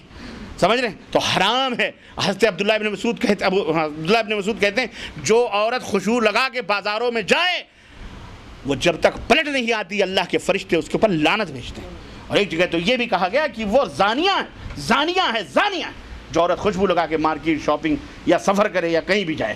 سمجھ بات؟ ہاں خوشبو استعمال کریں اپنے شوہر کے لیے، اپنے گھر میں استعمال کرو، اپنے شوہر کے لیے کرو، باہر لوگوں کے لیے نہیں استعمال کرو. تو اس سے بھی منع فرمایا. یہ بد نظری کو روکنے کا ایک ذریعہ یہ بھی ہے کہ اللہ کے نبی نے کہا کہ تم نکلو تو خوشبو وغیرہ لگا کے نہ نکلو تاکہ لوگ تمہیں شوق سے دیکھیں فلانے جا رہی ہیں. اسی طرح اللہ کے رسول صلی اللہ علیہ وسلم نے عورتوں کو بیچ راستے میں چلنے سے منع فرمایا. کہا استاخرنا، حکم دیا جب جماعت نبی کا زمانہ ہے، صحابہ ہیں اللہ اکبر جن کی تعریف اللہ نے فرمائی، لیکن جب دیکھا اللہ کے نبی نے کہ مرد اور عورت مسجد نبوی سے نکلتے ہوئے تھوڑا سا ملاپ ہو رہا ہے، اختلاط ہو رہا ہے، اللہ کے نبی کو گوارا نہیں ہوا. آپ نے فرمایا پیچھے ہٹو، عورتوں پیچھے سائڈ ہو کر کے چلو، راستے کے کنارے چلو. بعض صحابیات کا بیان ہے کہ ہم اس طرح سے دیواروں سے رگڑ کے چلتے تھے کہ ہمارے نقاب بھی پھٹ جایا کرتے تھے کبھی کبھی. یہ تقوی، یہ طہارت، یہ پرہیزگاری کیوں؟ اس لیے کہ اختلاط ہوگا، شیطان بیچ میں آئے گا، یہی بدکاریاں پیدا ہوں گی جن کے مضرات اور خطرات میں نے آپ کو بتلائے ہیں. اس لیے عورت کو بیچ راستے میں چلنے سے منع کیا گیا. چاہیے اس کو کہ کنارے راستے کے سائڈ سے چلے. آپ بھی اپنے بیوی بچوں کو کنارے لے کے چلا کرو. زحمہ ہے تو بیٹھ جایا کرو، دوسری طرف پھر جایا کرو. یہ نہیں کہ بھیڑ میں لے جاؤ وہیں پہ ہے نا سب جو ہے کیا کہتے ہیں ایک دوسرے کو جو ہے ٹکر مارتے ہوئے چلو، یہ حرام. اسی طرح سے یہ بھی اللہ کے رسول صلی اللہ علیہ وسلم نے عورتوں کو حرام قرار دیا ہے کہ کوئی عورت اپنے شوہر کے سامنے کسی کی بیٹی یا کسی کی بیوی کی تعریف کرے. پارٹی ہوئی، محترمہ گئیں، واپس آئیں، اب وہاں تو خوب سب کو دیکھا کتنا کہ کون خوبصورت، کون سے خاندان، اب بیٹھ کے مارے خوشی کے. حالانکہ ایسی عورتیں کرتی نہیں ہیں یہ کام، بہت ہوشیار ہو گئی. یہ کام کریں گی تو وہ سوچتی کہیں اپنے پیروں میں کلہاڑی ہم کیوں ماریں، اپنے علاوہ وہ اپنی کسی کی تعریف ہی نہیں سنیں گی. لیکن اللہ کے نبی نے اس کے باوجود بھی بات بھولی ہو سکتی. اللہ کے نبی نے فرمایا اپنے شوہر کے سامنے کسی کی بیوی یا کسی کی بیٹی کی تعریف مت کرو اس کے حسن و جمال کی. کیوں؟ اللہ اکبر، شوہر ہے، مرد ہے، چار کی اجازتیں ہیں اس کو. ابھی تو ایک ہی لٹکی ہوئی ہے، دوسری بھی لٹکا لے گا، تیسری بھی لٹکا سکتا ہے، چوتھی بھی لٹکا سکتا ہے، اس کے راستے کھلے ہوئے ہیں، ہے کہ نہیں ہے؟ ہاں، اس لیے تم اپنے شوہروں کے سامنے کسی مرد کی کسی اس کی تعریف مت کرو. کہیں ہو سکتا ہے کہ وہ فتنے میں پڑ جائے اور عشق میں مبتلا ہو جائے، استغفر اللہ، اور دوسری تیسری چوتھی کے چکر میں تم کو بھی بھول جائے. تو اس لیے یہ منع کیا گیا ہے کہ کوئی عورت اپنے شوہر کے سامنے کسی غیر عورت کی تعریف، اس کے حسن و جمال کی خوبی نہ بیان کرے. اسی طرح سے راستوں میں مردوں کو بیٹھنے سے، عورتوں کو بھی بیٹھنے سے اللہ کے نبی نے منع فرمایا۔ اللہ کے نبی نے کہا راستوں مت بیٹھو، حرام ہے۔ کیوں؟ اس لیے کہ وہاں سے عورتیں گزرتی ہیں، مرد گزرتے ہیں۔ آج تو ہمارے ہاں گلیوں میں چھوکرے بیٹھے رہتے ہیں، کسی کی بہن بیٹی بیچاری نکلنا اس کے لیے مشکل ہو جاتا ہے۔ ہمارے راستے فٹ پاتھوں پر، گلیوں میں ادھر ادھر ہی گزرتے ہیں، ہمارے بچے وہیں بیٹھے رہتے ہیں۔ یہ تمام سب برائیوں کے ذریعے ہیں، اڈے ہیں، اس لیے حرام ہے ان راستوں کے اوپر اس طرح سے بیٹھنا۔ اللہ کے نبی نے فرمایا کہ راستوں پر بیٹھو تو اس کا حق ادا کرو۔ کہنے لگے کہ وما حقہ یا رسول اللہ، راستے کا حق کیا ہے؟ قال غض البصر وکف الاذى ورد السلام، کہ راستوں کے اوپر بیٹھو تو نگاہیں پست رکھو، سلام کا جواب دو، تکلیف دہ چیزوں کو راستوں سے ہٹا کے بیٹھو، یعنی کہ وہاں ایذا پہنچاؤ۔ اسی طرح سے اللہ تبارک تعالیٰ نے عورتوں کو منع کیا ہے کہ وہ زمین پر چلیں تو جو پازیب یا پیروں میں جو کچھ بھی یا ہاتھوں میں چوڑیاں جو کچھ بھی ہیں پہنے ہوئے، تو وہ پتہ چلے کہ فلانی جو ہے کوئی عورت آ رہی ہے، چھمک چھمک چھمک چھمک، پائلیں بجیں تو چوڑیاں کھنکیں تو کنگن کھٹکیں، ہرگز نہیں۔ بلکہ اللہ کے نبی نے فرمایا ہلو ہلو چلو۔ کیسے چلو؟ ہاں، بالہدو، آستے آستے چلو، قدموں کو جما جما کے چلو، ایسا گھوڑے کی طرح مت دوڑو، نہ ہی ٹک ٹک والی وہ جو ہوتی ہے وہ تمام سب چیزیں، یہ تمام سب حرام ہیں۔ ولا یضربن بارجلہن، اللہ نے فرمایا زمین کے اوپر پیروں کو مار کر کے نہ چلیں، اللہ تعالیٰ نے منع فرمایا۔ اسی طرح سے میرے عزیزو بہت سارے مسئلے ہیں اس سلسلے میں، الغرض نظروں کی جو آفات ہیں اور جو بلیات ہیں کسی کے اوپر مخفی نہیں ہیں۔ آج دنیا کے اندر یہ بے حیائی، بے شرمی، ٹیلی ویژن، یہ عریانیت، یہ فحاشی، یہ سب انہی نگاہوں کا قصور ہے۔ اس لیے آج ہماری ذمہ داری بہت زیادہ بن چکی ہے کہ ہم اپنے نگاہوں کو لگام دیں، اپنے نظروں کو کنٹرول دیں۔ ٹیلی ویژن پہ بھی بیٹھیں تو یہ دیکھیں کہ نیوز کیا ہے، اس کے بعد وہاں بیٹھ کر کے استغفر اللہ جو بے حیائیاں اور فحاشیاں آ رہی یا موبائلس، یہ سب ہماری ذمہ داریاں ہیں کہ ہم ان کے اوپر کنٹرول کریں۔ اپنی ماں بہن بیٹیوں سے بھی میری درخواست ہے، کہنے والے کو بھی اللہ عمل کی توفیق عطا فرمائے، اور اللہ تعالیٰ سننے والوں کو بھی عمل کی توفیق عطا فرمائے، اور اللہ تعالیٰ ہم سب کو جنت الفردوس میں جگہ عطا فرمائے، اور زنا جیسی خطرناک اور بھیانک بیماری سے اللہ تعالیٰ ہمارے معاشرے کو پاک و صاف فرمائے، اور اللہ پوری دنیا کو اس سے پاک و صاف فرمائے، اور اللہ تعالیٰ ہم سب کو قرآن اور سنت کے اوپر چلنے والا بنائے اور اسی کے اوپر عمل کرنے والا بنائے۔ ہمیں جو پریشان حال ہیں اللہ تعالیٰ ان کی پریشانیوں کو دور فرمائے۔ عالم اسلام میں جو کچھ بھی دشمنان اسلام کے قید اور مکر ہیں اللہ تعالیٰ یہ تمام سازشیں انہی کے اوپر واپس فرما دے مولا۔ اللہ دشمنوں کو اس کے اندر ملوث فرما دے مولا، اور اللہ تعالیٰ عالم اسلام میں جہاں بھی مسلم ممالک ہیں جو بھی ہیں اللہ تبارک تعالیٰ انہیں امن اور راحت کا گہوارہ بنائے مولا۔ اللہ ہمیں ہمارے وطنوں کے اندر امن و راحت عطا فرمائے مولا۔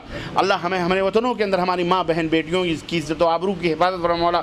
اللہ ہمارے جتنے بھی حکمران ہیں اللہ انہیں قرآن و حدیث پر چلنے والا بنائے مولا، انہیں صحیح العقیدہ صحیح الایمان بنائے، اور اللہ تعالیٰ انہیں اللہ اور اس کے رسول کے اوپر چلنے والا بنائے۔ اللہ تعالیٰ جو بھی قتل و غارت گری اور جو بھی خون مسلمانوں کے خلاف جہاں کہیں بھی جو بھی دشمن مشغول ہیں اللہ تعالیٰ انہیں ایسے مشغول لوگوں کو اللہ تعالیٰ انہی کے اندر مشغول فرما دے، اور اللہ تعالیٰ ان کے قید اور مکر کے اندر انہی کے اندر ڈال دے، اور انہیں ذلیل و رسوا فرمائے، اور اللہ تعالیٰ انہیں ہلاک و برباد فرمائے، اور اللہ تعالیٰ توحید و سنت کے خلاف جو کچھ بھی سازشیں اللہ تعالیٰ ایسے لوگوں کو نیست و نابود فرمائے مولا، اور ایسے شیاطین مردودوں کو اللہ تعالیٰ ہلاک و برباد فرمائے۔ اللہ نیکوکار لوگوں کو سرخرو فرمائے، اللہ ہم سب کو نمازی بنائے، ہمارے ماں بہن بیٹیوں کو پردہ کرنے والا نمازی بنائے، اللہ ہمارے بچوں کی اصلاح فرمائے، اور اللہ تعالیٰ ان کو شرک اور بدعت اور دیگر آفات اور برائیوں سے اللہ محفوظ رکھے۔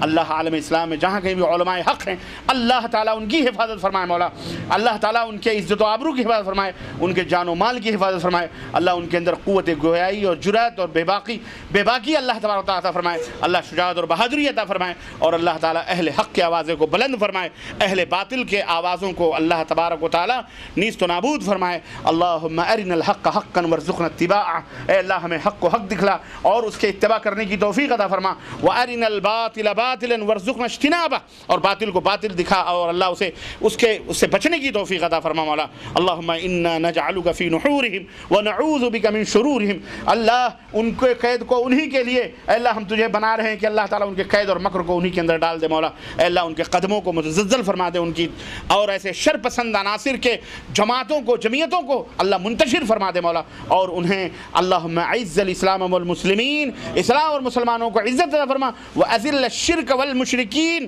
اور یہ مشرک اور شرک کو اللہ ذلیل و رسوا فرما، انہیں ذلیل و رسوا فرمائے مولا، آمین یا رب العالمین۔ اللہ تعالیٰ ہماری اس مجلس کو قبول فرمائے، ہماری حاضری کو قبول فرمائے، اور اس مجلس میں جتنے بھی شرکاء اور ہماری ماں بہنیں بیٹیاں شریک ہیں، اللہ تعالیٰ ان سب کو اور ہم سب کو صحیح الایمان صحیح العقیدہ بنائے، اور اللہ ہم سب کو جنت الفردوس میں اکٹھا فرمائے۔ ہماری گردنوں کو، ہمارے ماں باپ کی گردنوں کو، ہمارے نیک اور صالح اساتذہ کی گردنوں کو، موحدین کی گردنوں کو اللہ جہنم سے آزاد فرمائے مولا، اور ہم جس طرح یہاں بیٹھے ہیں اللہ ہمیں جنت میں اسی طرح اکٹھا ہونے کی توفیق عطا فرمائے مولا۔ اور اللہ تبارک و تعالیٰ جنہوں نے دام دیر میں قدم سخن جیسے بھی اس مجلس کے انعقاد میں تعاون کیا ہے، اللہ تبارک و تعالیٰ ان سب کو دین و دنیا کی ہر خیر اور بھلائی عطا فرمائے مولا، آمین یا رب العالمین۔ بارک اللہ لنا ولکم فی القرآن العظیم ونفعنی وإیاکم بالآیات والذکر الحکیم، انہ تعالی جواد کریم ملک رؤوف رحیم، وصلی اللہ علی نبینا محمد وعلی آلہ وصحبہ اجمعین، والسلام علیکم ورحمۃ اللہ وبرکاتہ۔